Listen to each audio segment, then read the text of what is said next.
One more button.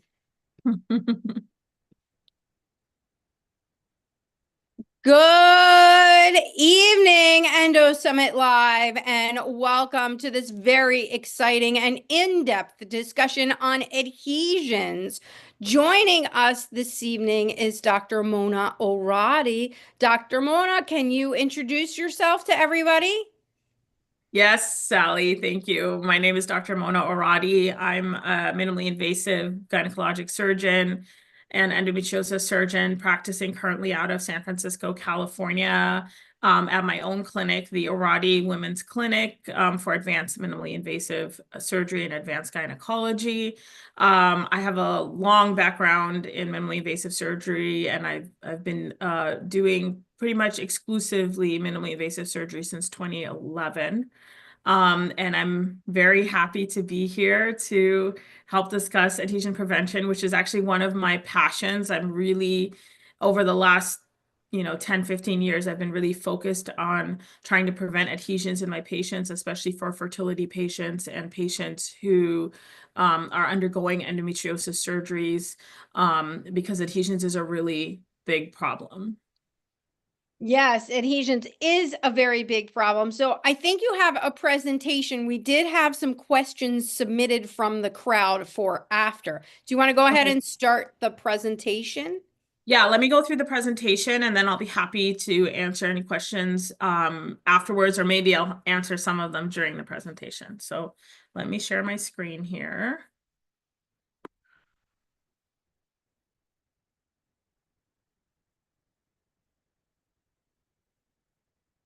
Can you see the presentation?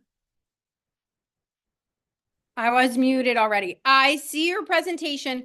It's in presentation mode. Okay, So let you can me. play it. I love that pixelized slide there, though. Oh, thank you. I'm just gonna keep it. Well, actually, here, let me go ahead and put it in. You do you. Whatever works for you. We're very casual. We'll do it in presentation mode in the Oh, proper it's so for now. nice. What a good. So we're going to talk about the importance of adhesion prevention in gynecologic surgery. This presentation's been several years in the making, because of my passion and want and desire to talk about adhesion prevention.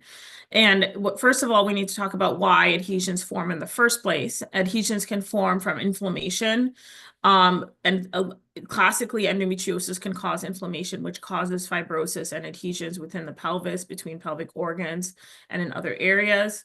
Infection obviously causes adhesions in the pelvis. We see it most commonly with like PID, or pelvic inflammatory disease. Endometriosis obviously causes adhesions because it starts to invade tissues, cause inflammation, and causes tissues to grow together and scar tissue to form. Trauma to tissue causes adhesions because in the healing process, as that area heals, it becomes inflamed, and then macrophages get laid down, and then collagen gets laid down, and that trauma causes adhesions. Blood causes irritation and inflammation, and any kind of bleeding or bruising of tissue can cause adhesions. And then similarly, thermal damage. So a burn to tissues or any kind of thermal energy applied to tissues can cause adhesions in that area as well. The reason we care so much about adhesions is because, adhesions can cause pelvic pain.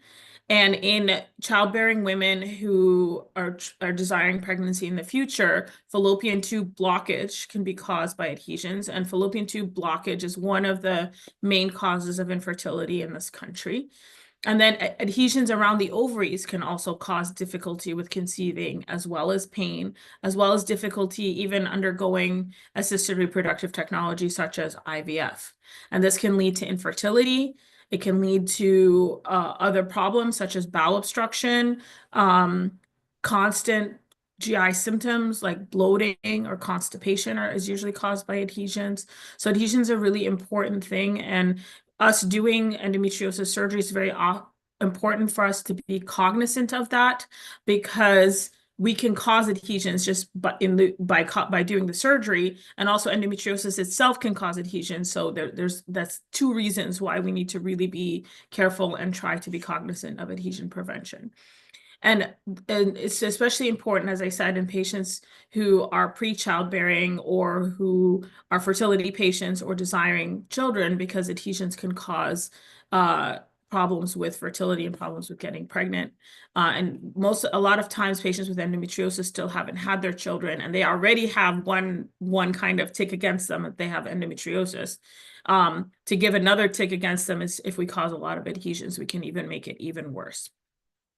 So what kind of surgeries can cause adhesions? Well, we perform a lot of surgery in women pre-childbearing, such as patients who have ovarian cysts. And even if we're not talking about endometriomas, dermoid cysts, or other types of cysts, ovarian torsion, these are surgeries that happen often emergently, and I think it's important to think about adhesion prevention. Obviously, endometriosis excision is a surgery that we perform a lot in young women. Myomectomy, or removing fibroids from the uterus, can cause adhesions. Ectopic pregnancies can cause adhesions, and then ovarian torsion. Those are very common surgeries that we perform in women with childbearing age. So just to show you that adhesion prevention is possible, this is a patient who you would think would definitely have adhesions. This patient had a myomectomy procedure 6 years prior to this repeat procedure that I was performing on her. I had performed the procedure 3 years previously, and we had removed 26 fibroids out of 6 incisions on the uterus. And this is her pelvis on second look. There's basically no adhesions anywhere. Very, very minimal adhesions. So this is kind of these types of surgeries or second looks are the ones which kind of made me realize that the techniques that I was using for adhesion prevention was truly working. Because I've probably, out of like the 1,000 surgeries that I've done in the last, 6 to 8 years, I've probably repeat surgery on maybe 40 or 50 of those patients. And most of them have little to no adhesion. So to me, there is techniques that is possible to to prevent adhesions, because I see it in my practice. So that's what made me really interested in the techniques and wanting to talk about it more and publish it more so that other people can benefit from my experience and the experience that I've had with adhesion prevention, to show that it is possible to prevent adhesions, and maybe we can do this more and try to prevent adhesion. So this patient, we did a repeat myomectomy procedure on her. You could see she has some large fibroids that have grown back in the last couple of years. That was the extent of her adhesions. She had one little omental adhesion to her fundus. She had no other adhesions. I'm taking them down, and I did the repeat myomectomy, and you can see here the uterus sewed up after the repeat myomectomy. And just to show some of the mechanisms of preventing adhesions, even just in this case, number one, hemostasis is really important, not getting blood in the area and preventing bleeding. So this is what I'm doing here by injecting some vasopressin into the uterus to prevent bleeding. The other thing you'll notice is I have very little trauma to the uterus itself. So even though I removed another 6 or 7 fibroids out of this uterus, as you can see, at the end, you can see the surface of the uterus has very minimal trauma. So I'm not touching or kind of traumatizing any areas other than the area that I'm working on. The other thing is you can see the uterus is sewed up where the edges are meeting each other. So there's no raw edges or raw surfaces that will cause adhesions. So, and then at the end, you can see I'm putting in a fluid or a liquid adhesion barrier, which is a 4% isodextrin kind of, I call it healing balm, but it's really just an anti-adhesion matrix. It's a fluid that's kind of anti-inflammatory and slippery. So it kind of coats everything in that fluid, and that it gets absorbed for over the 3 to 5 days after surgery, and that prevents adhesion formation. And I've been using that pretty much on all of my patients since 2016. So anyway, I'm sure you don't want to see so much of this fibroid surgery, but you can see this patient had quite a few fibroids removed. This is during the surgery, and this is the end product. And and the first surgery was even more extensive than this, and we still had very little to no adhesions. This is another patient where I did surgery on. I had done a endometriosis excision on her a few years prior, after which she got pregnant, had a baby, and then she came back in for a hysterectomy for adenomyosis and heavy bleeding. Again, you can see, even though she had a very extensive endometriosis excision 5 years prior to the surgery. If you look, there's little to no adhesion. So this is just to show that adhesion prevention is possible. And again, you'll see kind of the techniques. I'm removing here some of the bladder flap endometriosis. I call it touchless surgery. So basically, I only grab the tissue that I'm removing, and I try not to traumatize or bruise or burn anything that doesn't need to be burned. And I just do very minimal cautery where needed. Again, prevent bleeding and use adhesion prevention techniques. And you can see this patient, again, she had extensive endometriosis excision prior. You can see kind of where the peritoneal endectomy had been done before. You can see where the peritoneal windows are, where endometriosis was hiding. But other than that, there's very little adhesion. So that's just another second look surgery on one of my patients. So when we talk about adhesion prevention, it's not just about what barrier you use. A lot of people talk about the adhesion barrier. I use the liquid adhesion barrier. Some people use some gel. In Europe, I think they have a hyaluronic acid gel that they use. We don't have that in the US. Other people use, placenta matrix, and some people use mesh matrices. I don't think that is as important as the surgical approach and the surgical technique. Because if you prevent trauma, you can actually prevent adhesions. And then putting in an adhesion barrier, of course, is important, but it's all about the surgical approach. You have to take an approach that's minimally invasive and causes the least trauma to the tissues. Surgical technique, again, the way that you handle tissues, the way that you cut tissues is really important. Hemostasis, preventing bleeding and blood and bruising is really important. And that might just mean being extra meticulous, extra careful, making sure there's no bleeding at the end. And then, of course, adhesion barriers. And we'll talk about each of those 4 things separately here. First of all, surgical approach, using the least invasive approach needed. We all know that open surgery is bad. Why is it bad? It causes a horrible amount of adhesions. It causes a horrible amount of pain. It is the worst thing you can do in terms of adhesion prevention, is to actually open someone up, which is why, a lot of patients say, well, nobody will take out 30 fibroids or 20 fibroids or 15 fibroids because it can't be done minimally invasively. It has to be open. Well, for my fertility patients, I prefer to do it robotic because I know I can prevent the adhesions and hopefully get them pregnant, even though it may take a little bit longer than it would as an open surgery. Robotic surgery is amazing for adhesion prevention. You have the ability to move around the pelvis with such precision and ease, to be able to do that touchless technique, to be able to dissect without major trauma, without using the angles that you use in laparoscopy sometimes are really difficult. And even just getting around things without the wristing laparoscopically can cause trauma. So especially for deep infiltrating endometriosis or myomectomies where I have to do a deep dissection, I think robotic surgery is ideal. And then there's traditional laparoscopy, but I prefer, if I'm going to do a laparoscopic approach, to use mini laparoscopy, which is a 2 to 3 millimeter instruments with minimal tissue trauma, and minimal trauma to the abdominal wall. So that's another technique that I use. So I think one of the things is you have to pick the technique that's going to work for the patients. This is a picture of adhesions in a patient of mine who I had not operated on before. She came to me with endometriosis symptoms. You can see the endometriosis here on the pelvic sidewall, these little white, red puckering over here. But this patient was an athlete and she couldn't take a lot of time off work. And so we decided we were going to do a mini laparoscopy. She had some adhesions, but this is mainly to show the technique of using these mini instruments. So these are 2 to 3 millimeter instruments that we're using to cut adhesions and then excise endometriosis. And again, it's the same technique I do robotically, touchless. You pick up the area you want to excise, you touch only that, and you circumscribe it, and then using hemostatic methods and minimal trauma, you just cut out the area that you need without kind of damaging the surrounding area or bruising the surrounding area or burning the surrounding area. And I think just trying to not touch anything is a really important way of preventing adhesions. And then when I do get into bleeding, I just do touch cautery, point cautery when I see a blood vessel that's bleeding, and that's it. And this is the mini laparoscopic approach. I excise the endometriosis on either side. The patient was able to continue her physical activities because these incisions are extremely small, and didn't have to take any time off of her. I think she was a softball player. I forget what type of sport she played. So that's mini microlaparoscopy. Inflation. And then, sorry, Why? oh, okay. Ignore the video, but this is just Huh? showing hybrids. I'm going to skip this video.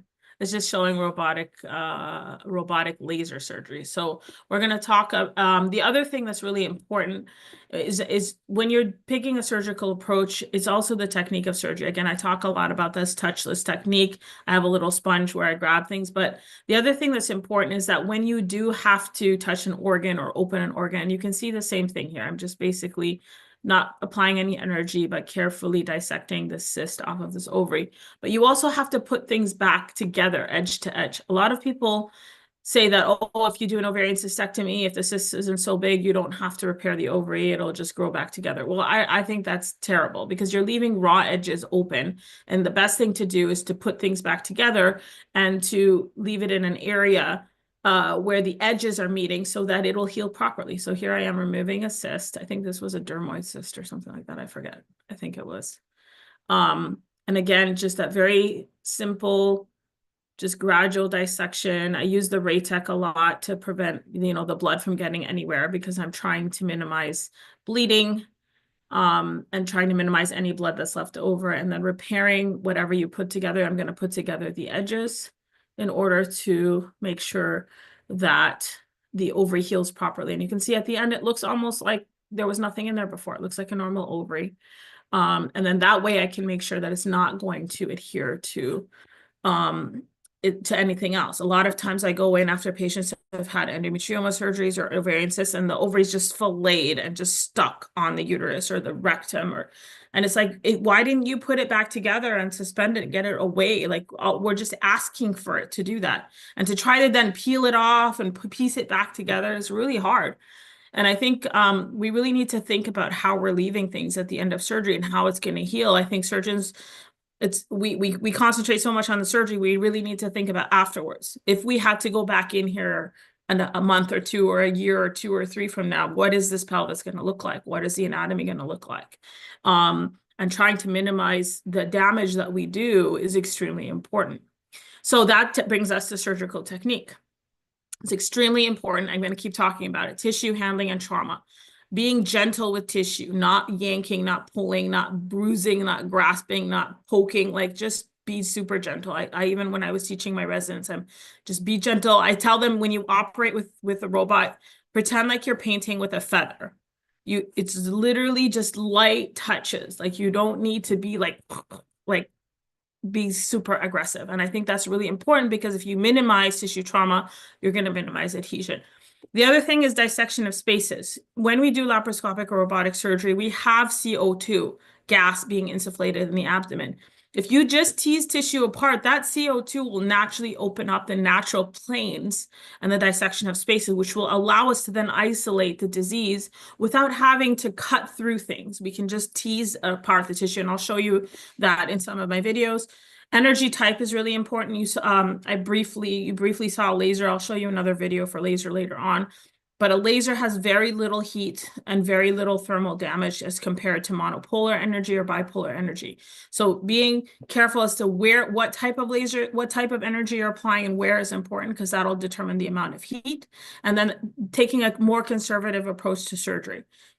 Identify the disease, excise all of the endometriosis, but don't go crazy. Don't go super deep or super wide or super, get enough to take care of the patient's problem, but without like cutting out the uterosacral ligament or cutting out, other areas of tissue that don't necessarily need to be done. And then repairing the ovary as the video you saw. And then I'm going to talk about ovarian suspension, which is something that I do on almost all of my patients, where after you've operated on the pelvis and you have all these raw surfaces, we string up the ovaries, and I'll show you a video in a minute, to prevent them from sticking to that raw surface that you just removed endometriosis from.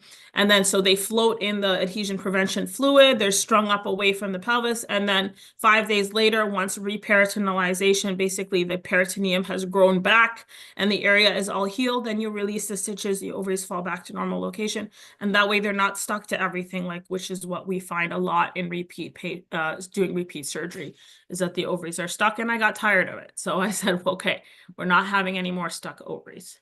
So this is a patient with quite extensive deep endometriosis. You can see here on the back of the uterus, she has these deep nodular endometriosis. This is in the rectal vaginal space. She has endometriosis on the surface of her uterus. And this is one of the beautiful things about laser is that when you have endometriosis like this on the surface of a uterus, you can just use the laser to kind of vaporize that abnormal tissue. You can also use the laser to cut, like you just saw me cutting that adhesion there.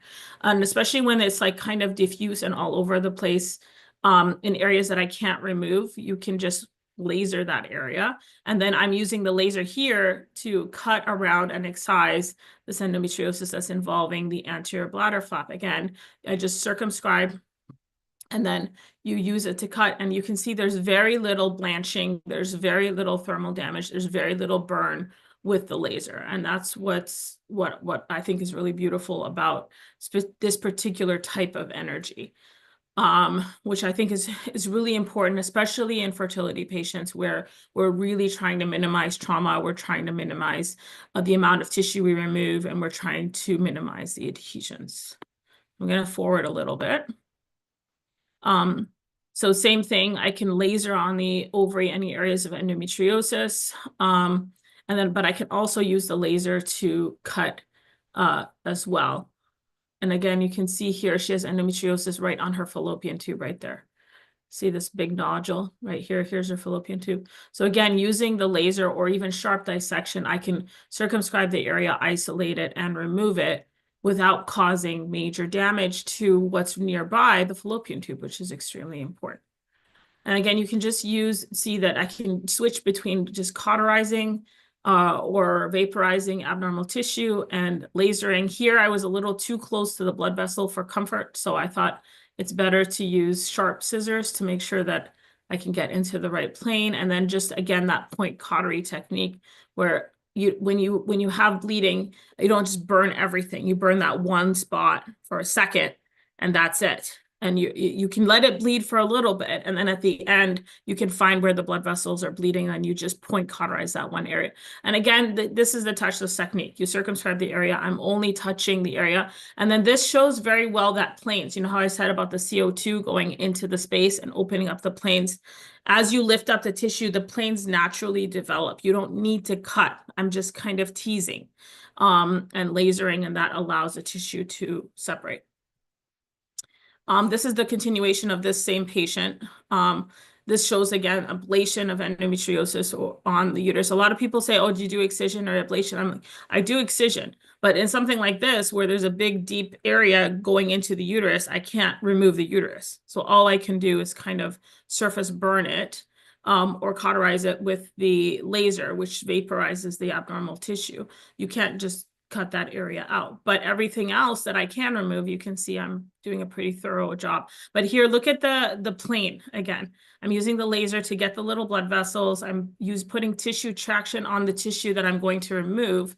And then I'm letting the CO2 do the work to open up the plane. I just kind of allow it to separate without having to touch it. Touchless technique, touchless surgery.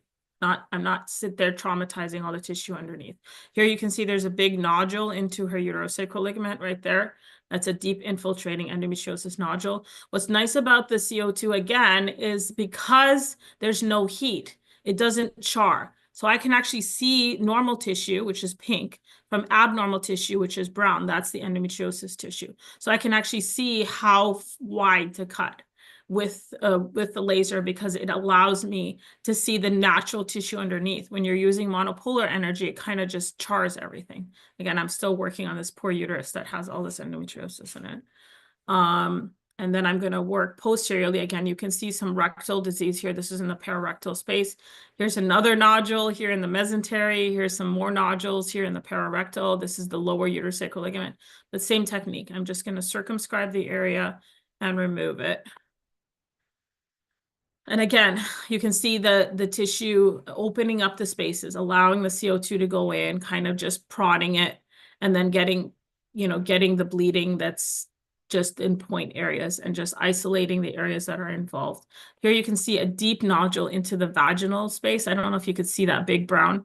Look at that. It's like a big brown nodule going into the rectovaginal space there. So again, the CO2 allows me to see that space and to see where the margins are. But look at that big nodule over there. Let me move forward a little bit. I'm removing the area around the rectum here. This is the rectum here.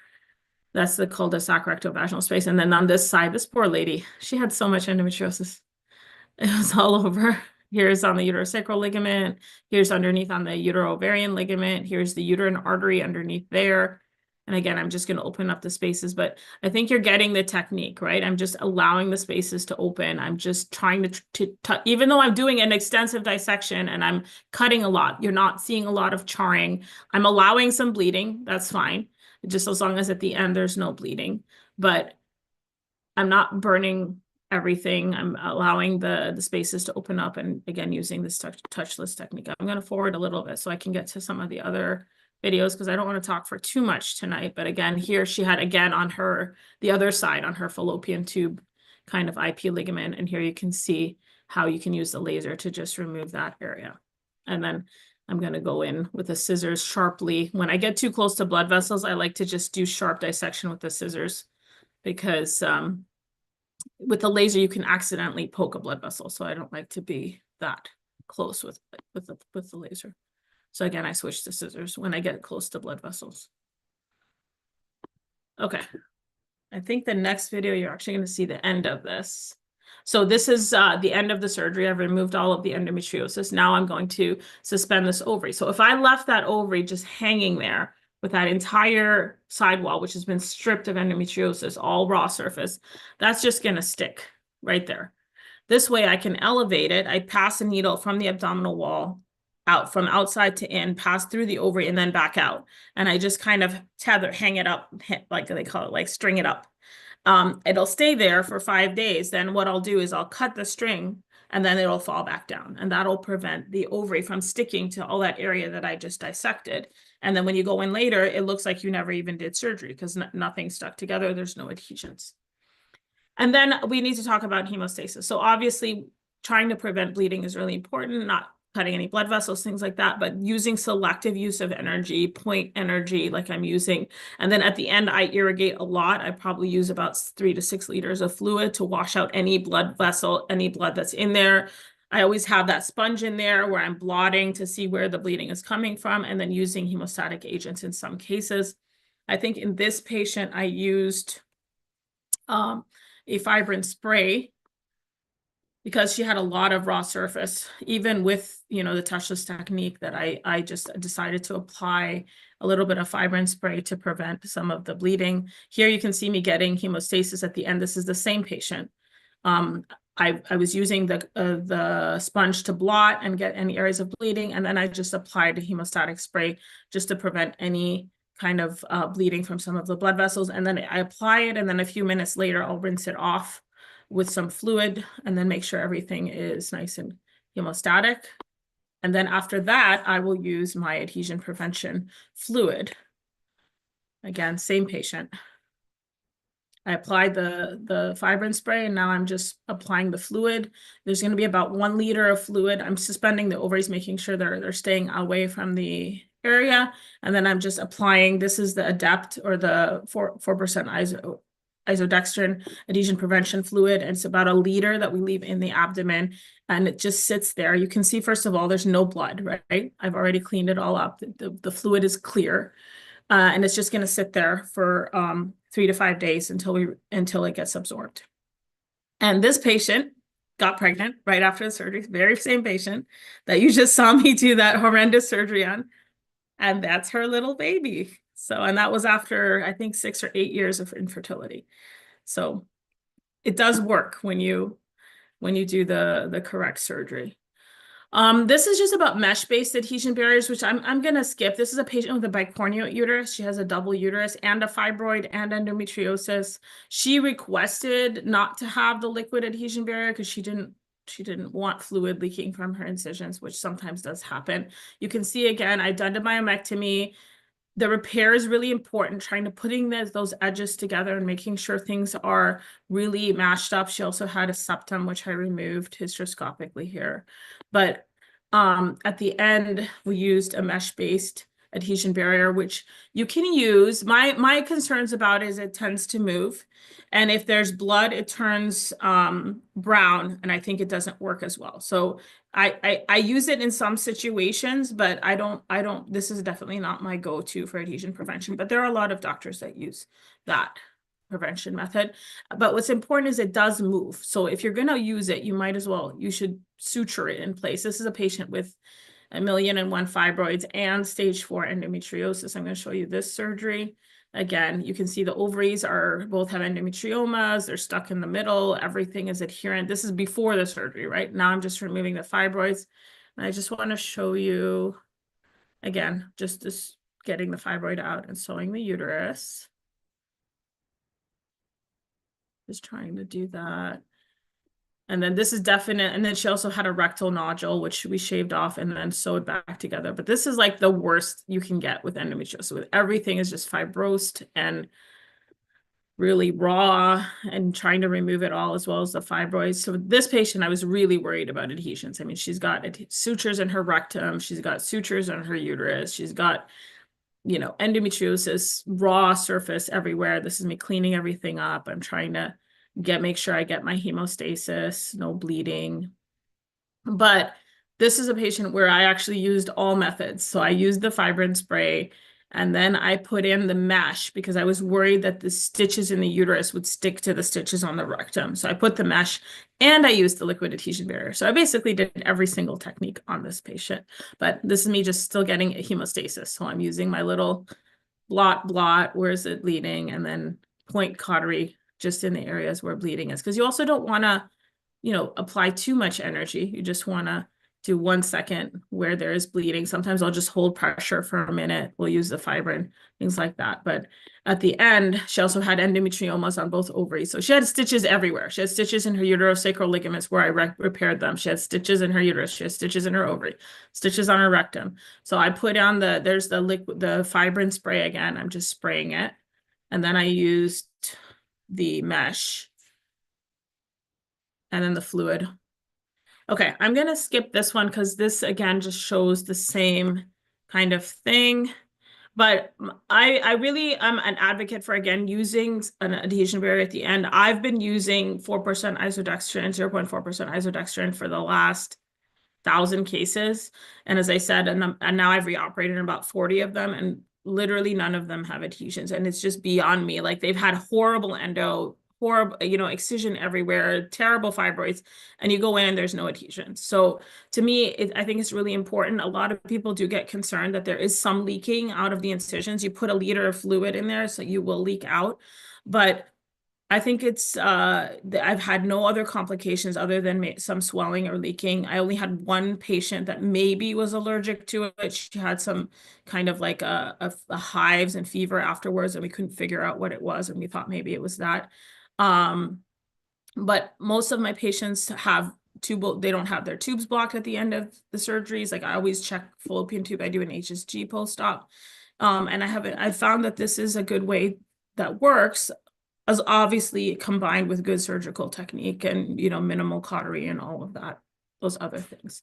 So this is another patient who had a second surgery. This patient had horrible stage 4 endo. Like, it was as bad as the one that I just showed you. Actually, I think that video was this patient with her first surgery. This is her second surgery. So we went in after she'd had IVF, she had recurrent endometriosis, and she had pain where her appendix was. And we went in to remove endometriosis again. I'm not going to show the endo excision, but I want you to see is that there's very little to no adhesions.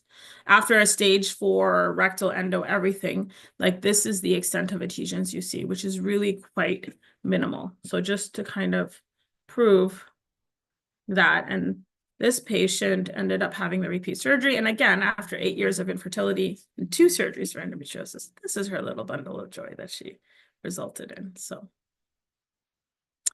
the side effects of the 4% isodextrin: vulvar swelling, we talked about, torso edema, leaking from the incision, bloating. Obviously, you have a liter of fluid leaking inside, although most patients are bloated just from gas, bruising in the vulva area, rare allergic reaction, but most people are tolerated quite well. Avoid it, obviously, whenever there's concern about infection. But in conclusion, adhesion prevention is extremely important, especially in complex surgeries with extensive dissection, like myomectomy and endometriosis excision. Surgical technique, the way you handle tissue, the energy you use all affect adhesion formation.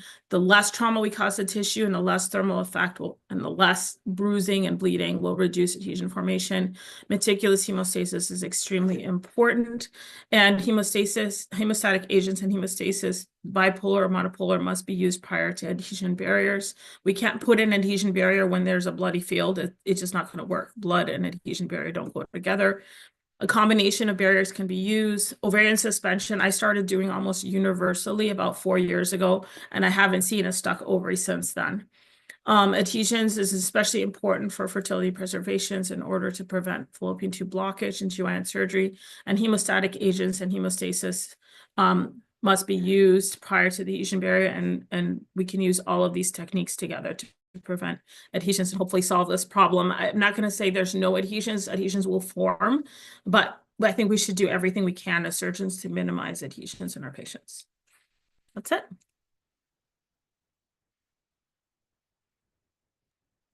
Excellent, excellent. Wow. That was a lot of That information was a packed into a lot. very That was a short lot. time. Yeah. All right. So we have here, you have to stop the share. Stop sharing. There we go. Okay, got it. All right.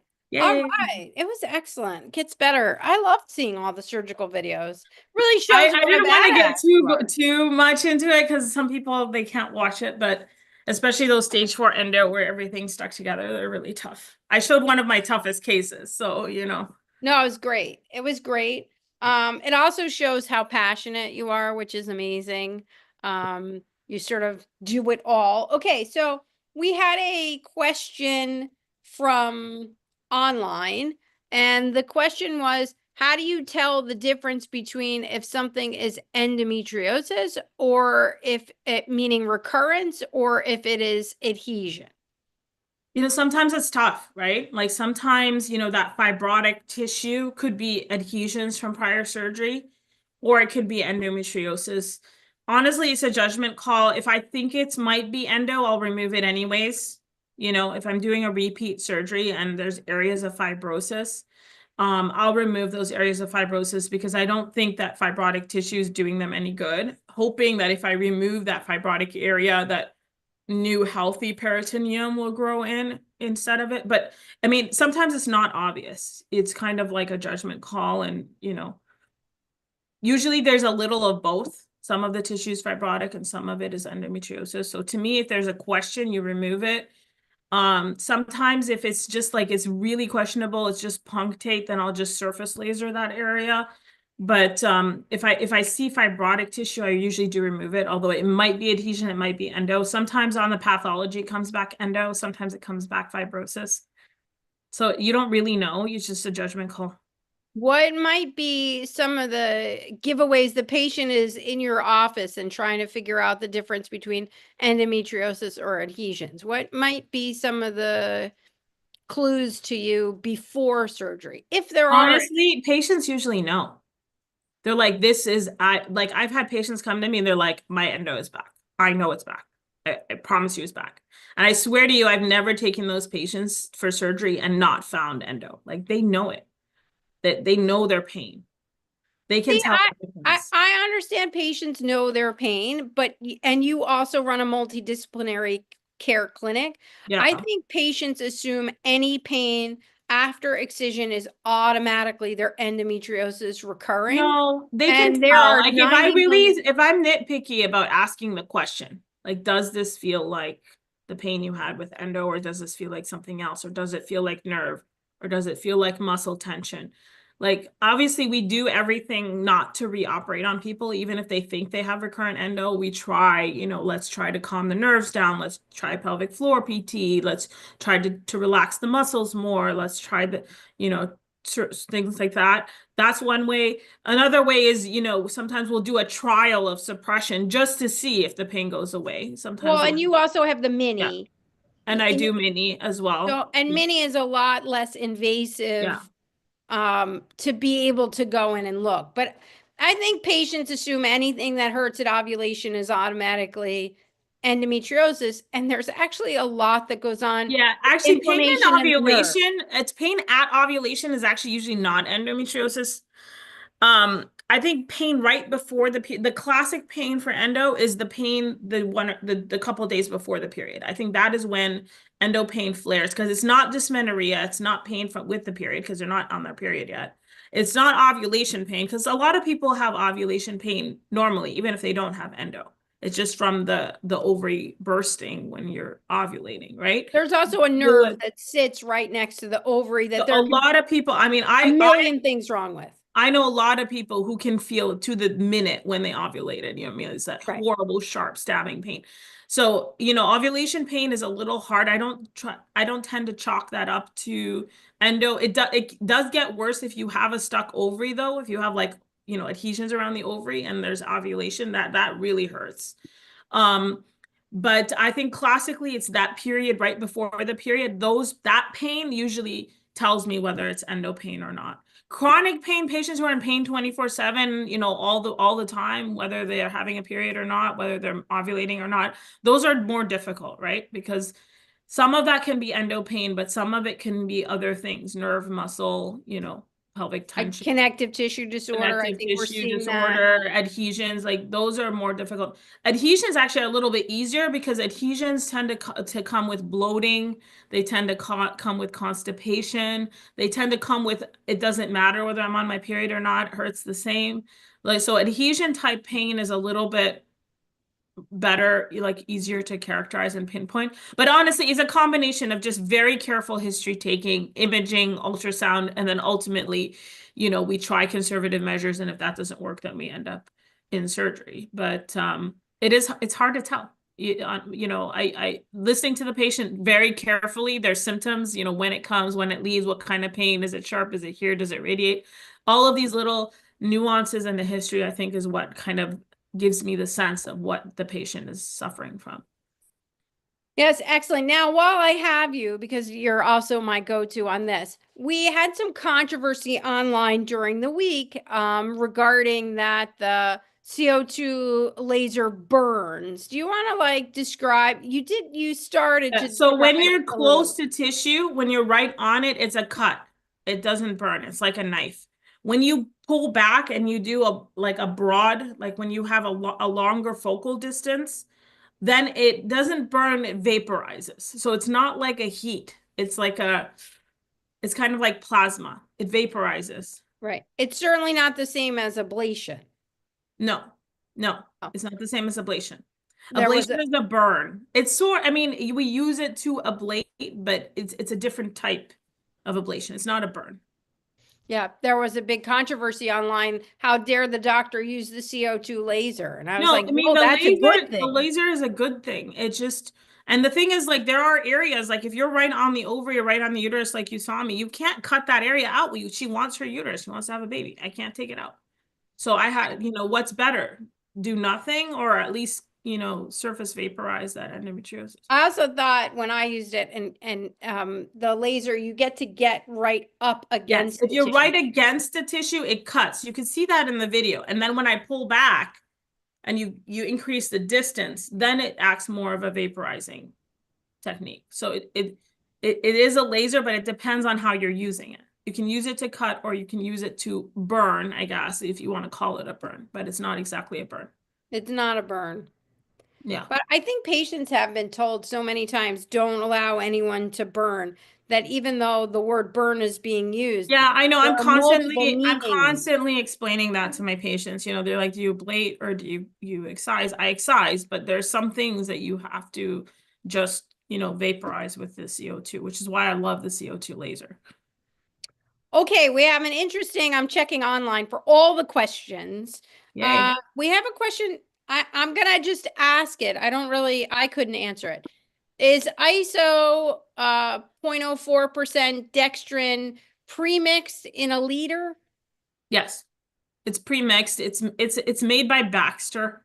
Um, but it's a pre-mixed liter bag that you purchase. They keep it in the fridge and then we warm it up a little bit before, we put it inside the abdomen. So it's body temperature when we put it in. Okay, now I believe you did this in the slide, but since we have the time, I'm gonna ask it again. Non-causes, non-endometriosis causes of adhesions. Yeah, infection, right? If you have PID, pelvic inflammatory disease is a big one. That's kind of the most common cause of tubal disease in women in the United States. Endometriosis itself causes adhesions because it causes surrounding fibrosis, inflammation, anything inflammatory. So some patients with like Crohn's disease or inflammatory bowel disease, they'll develop adhesions.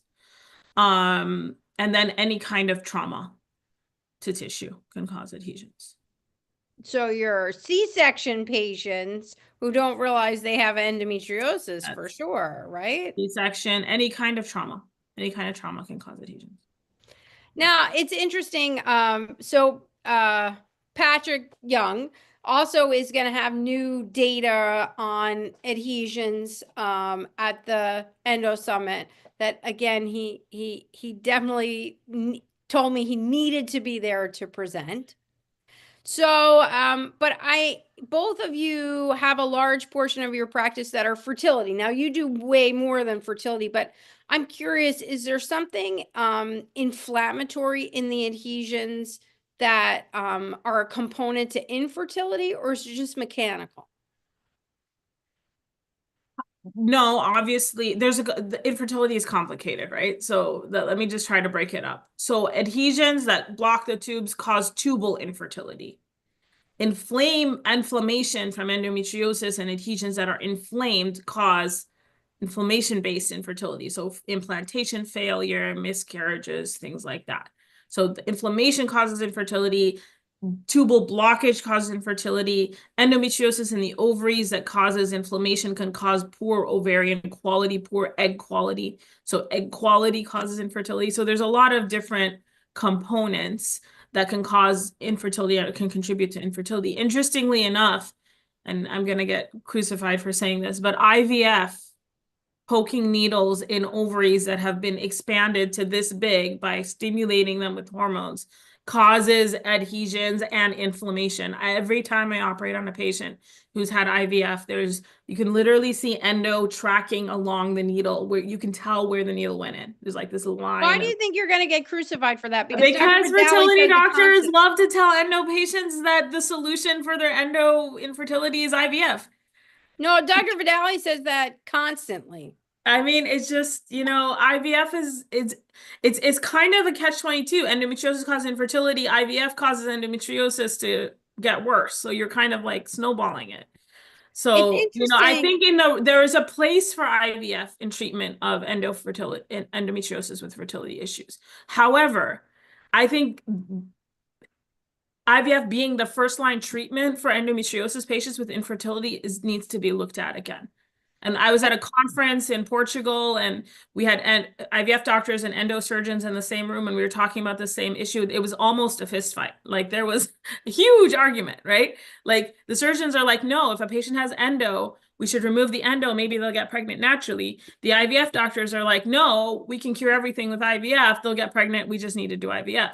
So it was this I don't think anyone knows the correct answer. I think the correct answer is it's surgeon dependent. The IVF doctors are like, surgeons destroy the pelvis and then they'll take out half the ovary and then the patient won't get pregnant. It's like, well, yeah, if you take out half the ovary, but that's not what we do. We're supposed to be preserving fertility while removing endometriosis, and maybe then they'll get pregnant naturally. So I think there's, you have to be careful, right? Bad surgery will cause patients infertility and adhesions, but bad IVF will also cause I know. infertility and adhesions. So it's kind of like, it's a battle. And I don't think anyone really knows the correct answer, or when do you do IVF or when do you do surgery. I think we're still all trying to find that right balance. I don't think Well, you it's should agree interesting on because everyone. I don't think you should Ziroc wants IVF that people. as a panel for next year. Oh, I would love it. I mean, it's Yeah, such a controversial topic. I it's mean, such a controversial topic. And the other thing is, I think what you brought up just a few minutes ago is so important in that everybody assumes the endo gets worse during IVF because of the hormones. And in actuality, there's a mechanical nature to IVF that can worsen the It's enlargement. both, The right? The ovaries, hormones stimulate yeah. everything, everything's inflamed, and then we poke needles through the vagina, through the endometriosis into the ovary, and then drag it back out. I mean, it just spreads it. And after just watching how we're supposed to be touchless, Yes, the touchless, right? it's very interesting because patients when they cough, it's only because of the hormones, but it isn't. There's really It's a not, yeah. big mechanical nature to it. Yeah. It's both, right? Like everything. It's both. It's both hormones and the mechanical nature. The treatment for endometriosis related infertility is both surgery and IVF in certain situations. But, finding that balance is the key. Yeah, we did have a large discussion earlier in the season. You can go back and look at the video with Sadiqa, but that endometriosis is going to certainly degrade both egg quality and egg quantity. And excision, you may not recoup your AMH, but the quality of what you Quality. get out in terms of an egg will increase a lot. Is that what you see also? Yes. Yeah, for Because sure. it's not bathing in this tent of Well, inflammation it's just anymore. that, yeah, the inflammatory environment is the key. Like a lot of people don't understand why, 3 dots of endometriosis causes infertility and you remove them and the patient gets pregnant. It's not the 3 dots of endo, it's the inflammation, it's the environment around that. Yes. And I also think, likewise for our non-fertility crowd, I mean, the bloating that so many Yeah. people experience, adhesions are a huge component to that. It was also exciting to see the deep space dissection because Ram is going to talk about one technique versus another technique at the summit. So and now I know you're on top of those techniques. So I'm expecting you to go to the Oh, mic for sure I will. For and sure I chat will. it up. Yeah, Yeah, I mean, I think a lot of people think that you just have to cut through everything with cautery and that's it. And I actually don't think that. I think you need to find the plane around the fibrotic, inflamed area and then gradually work your way inwards until you remove the abnormal tissue. Again, that'll be touchless.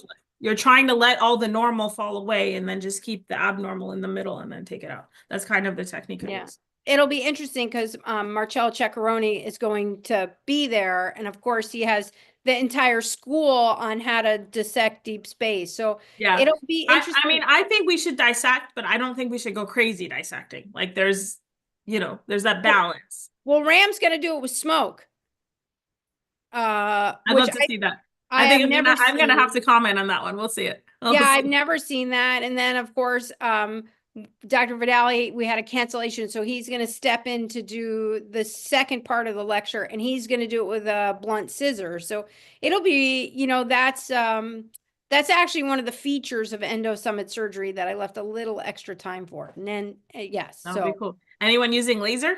I love me some laser. I miss I know. I miss Jordan. so I know. much, so Yeah. much. Yeah. Do adhesions, we have one question from the crowd. Do adhesions ever impede the mobility of the hip? Well, adhesions in the hip, definitely, but pelvic adhesions, I don't think it impedes the mobility of the hip, but I've seen where some of the nerves headed into the femoral canal and the hypogastric nerve in that area, pudendal nerve, where they just get encased in adhesions, and that causes nerve pain. And nerve pain can cause, decreased mobility. I think a physical decrease in mobility where you can't move the hip like physically is one thing versus having pain when you move the hip is another thing. So I I think think that is, I mean, I think we have to distinguish between those two. right. I think that is a very, and you're not even an orthopedist or And a I'm not even a physician, physical therapist. There we right? go. That is a very important distinction. Does it hurt all the time? Or does it hurt when it's moving? Now, I had an opportunity, which I highly recommend that St. Louis course that Dr. Eugenio Colon, JD does. Um, but instead of entering and looking at the belly and the nerves through the belly and the peritoneum, they actually did it arthroscopically through the hip. Interesting. And to look at the little pieces of fascia that oftentimes can compress the superior gluteal nerves, all these little things that we always think Wow. belly down to Yeah, go into them. And this was really almost sacrum up, was that's interesting. it was mind blowing. I want to have that guy. He's an orthopedist at Baylor. I want to have him 1 year, but he needs a lot of cadaver support to do it. So I didn't have that this year. Yeah. Anyway, so the Endo Summit is coming soon. What are you looking forward to the most? Oh, honestly, meeting everyone. Just, meeting like-minded people that are as passionate about endometriosis as I am. I think that's Yes. that's the most important thing. Plus, I mean, I always learn so much there. You always bring, brand new things and, you know, brand new people, and it's one of my most favorite weekends of the whole year. So, Yes. I like seeing your boys grow from year to year and support mommy. I love seeing your little ones. But I also I think the endometriosis summit this year is going to feature you got the list of the surgeons on the panel. We're going to do an all-female surgery panel. oh wow. That's never Um, been done. That'll be amazing.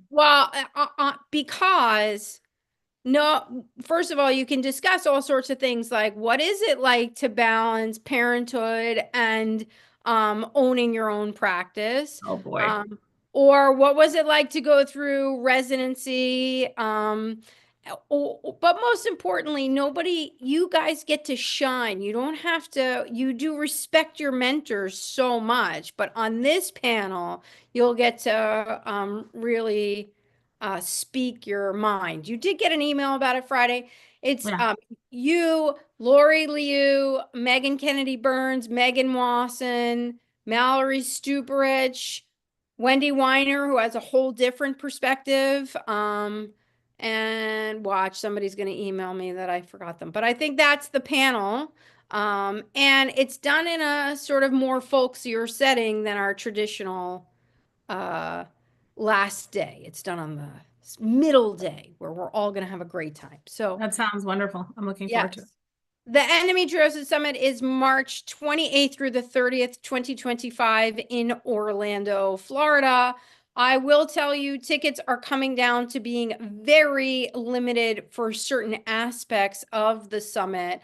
And we are looking forward to seeing you all there. You can purchase tickets www.theendometriosissummit.com. I want to thank Dr. O'Roddy for a very detailed presentation that was absolutely fascinating and managed to be appropriate for both doctor and for layperson. And it really was amazing. It's really a gift to be able to do that. So thank you very much. Well, thank you, Sally, for giving me the opportunity to talk about it. It's one of my passions.